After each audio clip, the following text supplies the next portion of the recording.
এই ভিডিওটা ছিল আমার গতকাল কোনো ভিডিও আপলোড দিতে পারিনি, আর কিসের জন্য দিতে পারিনি সেটা একটু পরেই আপনাদের সাথে শেয়ার করব। গত 2-3 দিন ধরে তো একটানা বৃষ্টি হচ্ছে, আর মুষলধারে বৃষ্টি হচ্ছে না, গুড়ি গুড়ি বৃষ্টি। তো ওয়েদারটা অনেক ভালো ছিল। সকাল 6টা বাজে তো ঘুম থেকে উঠে গিয়েছি, আর স্বপ্নীলকেও উঠিয়ে দিয়েছি, আর আমি একটু বারান্দায় এসে দাঁড়িয়েছি। নমস্কার, আমি লিপি সাহা। হ্যালো এভরিওয়ান, কী অবস্থা, কেমন আছেন সবাই? আশা করছি খুব ভালো আছেন সবাই। আমরাও ভালো আছি আপনাদের আশীর্বাদে, ঈশ্বরের কৃপায়। আর আপনারা যেখান থেকে আমার ভিডিওটা দেখছেন সবাইকে অনেক অনেক ওয়েলকাম আমার নতুন আরও একটা ভিডিওতে। আজকে হচ্ছে স্বপ্নীলের লাস্ট এক্সাম।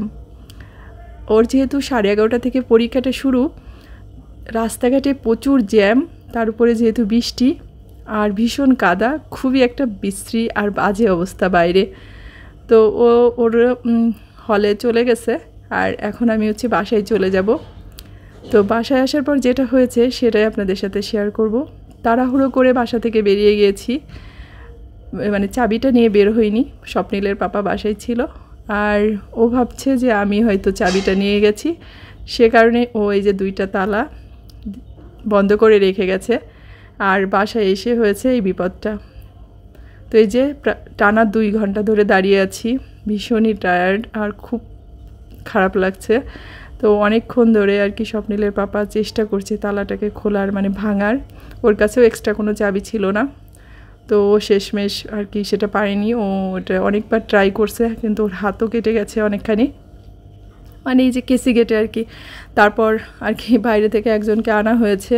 আসলে যারা আর কি তালা এই যে খুলে বা তালা ঠিক করে, তাদেরকে দেখবেন যে যখন প্রয়োজন হয় না অনেক, মানে তাদেরকে সামনে দেখতে পারবে না, যখন তাদের প্রয়োজন তখন আর কি খুঁজে পাওয়া যায় না। তো অনেক কষ্ট হয়েছে আজকে। আর সব মানে স্কুলে যাওয়ার আগে যেহেতু মাছটাকে ভিজিয়ে রেখে গিয়েছিলাম, তাই এই যে রুমে ঢুকেই আর কি জামা কাপড় চেঞ্জ না করেই তড়িঘড়ি করে রান্নাটাকে বসিয়ে দিয়েছি। আর ওইদিকে স্বপ্নীলেরও প্রায় এক্সামটা শেষ হয়ে আসছে, মানে ও চলে আসবে, ওর পাপা তালাটা খুলে দিয়েই আর কি চলে গেছে ওকে স্কুলে আনতে। আর আমি এদিকে চটজলদি রান্নাটা বসিয়ে দিয়েছি। আসলে একটুখানি সামান্য মানে অসাবধানতা আর অখেয়াল, মানে অমনোযোগিতার কারণে এই ব্যাপারটা হয়েছে। মানে তাড়াহুড়ো করে চলে গেছি, তো তখন আর কি খেয়ালটা হয়নি যে চাবিটাকে নেব। এমন হয় জানেন তো, মাঝে মাঝে এরকমটা হয়ে যায়। তো ভীষণই কষ্ট হয়েছে আজকে।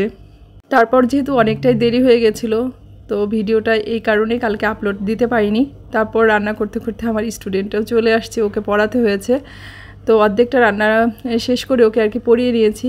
এ হয়েছে ব্যাপার। কালকের দিনটা ভীষণই কষ্ট আর ঝামেলার মধ্যে আর কি কাটিয়েছি।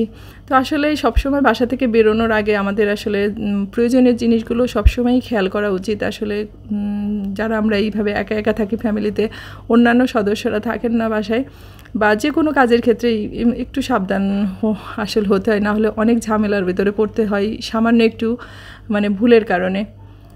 তো আর কি ভীষণ বড় একটা শিক্ষা পেয়েছি। তো আসলে হয়ে যায় জানেন তো, বিশেষ করে যখন ছেলেটার এক্সামটা থাকে, নানা রকম টেনশন মাথার ভিতরে কাজ করে।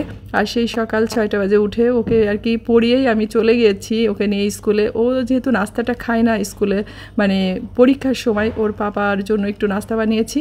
তারপর যেহেতু একটু ওই যে গুড়ি গুড়ি বৃষ্টি হচ্ছে, রিক্সা পাওয়াটাও অনেক কষ্ট হয়ে যায়, রাস্তাঘাটে অনেক জ্যাম, এই নানা রকম ঝামেলা মাথার ভিতরে ছিল। ওই আসল জিনিসটার কথাই আর কি ভুলে গেছি। তো যাই হোক, ওইদিকে হচ্ছে বাকি রান্নাগুলো কমপ্লিট করে নিয়েছি। আর এখানে হচ্ছে এই যে মাছের ডিমের চচ্চড়ি। তো স্বপ্নীলের মধ্যে স্কুল থেকে চলে আসছে। আর আজকে যেহেতু এক্সামটা শেষ, তো দেখেন বাসায় এসে কি শুরু করেছে।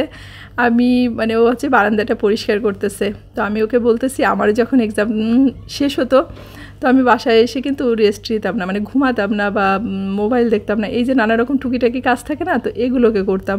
তাতে কী হতো, মনের ভিতরে যে একটা মানে টেনশন, সেই জিনিসগুলো আর কি থাকতো না। তো আমি স্বপ্নীলের আর কি বলতেছি যে তোমার মতো আমি এরকমটা করতাম এক্সাম দিয়ে এসে। তো ওইদিকে বারান্দাটা পরিষ্কার করতেছে, আর আমার ওইদিকে রান্নাটা এখনও কমপ্লিট হয়নি। তো ওই মাছের চচ্চড়িটা আর কি হলেই হয়ে যায়। স্বপ্নীল আবার বায়না করছে মাছের ডিমের এই চচ্চড়িটা খাওয়ার, এই জন্য আর কি এটা রান্না করতেছি। তো এইদিকেও চচ্চড়িটা প্রায় হয়ে আসছে, আর রান্নাটা হয়ে আসলে স্বপ্নীলকে খাবার দিয়ে দেবো, কারণ ওকেও কোনো খাবার দিতে পারিনি। আরও হচ্ছে বাইরের নাস্তাটা খাই না, এটাই হচ্ছে সবচেয়ে বড় সমস্যা। একটু ক্ষুধা লাগলে কিন্তু বাইরের থেকে একটু নাস্তা টাস্তা খেলে অনেক সময় একটু পেটটা ভরে, সেটাও খাবে না, ওই ভাতই খাবে।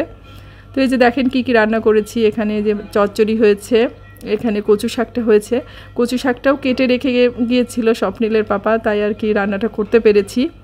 আর এদিকে মাছ রান্না করেছি। তো এই ছিল আজকের ভিডিও।